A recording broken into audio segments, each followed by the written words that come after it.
After choosing your splice mode and heater mode, prepare the fibers to be spliced by following the acronym SICKLE. That is, sleeve, strip, clean, cleave, and load. Sleeve. Slide a clean protection sleeve over one of the fibers you're about to splice. Strip. Use hand strippers or a thermal stripper to remove the protective coating from the fiber. If applicable, now load the fiber into the appropriate fiber holder. Clean. Clean the exposed glass with a fresh lint-free wipe moistened with only either FCC2 fluid or 99% or greater isopropyl alcohol. Cleave.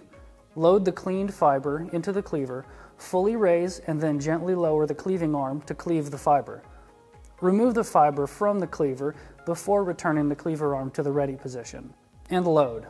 Immediately after cleaving, load the fiber directly into the splicer without putting it down on any other surfaces. Putting the fiber down anywhere increases the risk of getting dust or dirt on the cleaved end of the fiber, as well as in the grooves of the splicer. Never clean the fiber again after cleaving it. It might seem counterintuitive, but this will actually deposit more contamination onto the cleaved end of the fiber. If you develop good, consistent fiber prep habits, your equipment will thank you and your splices will speak for themselves.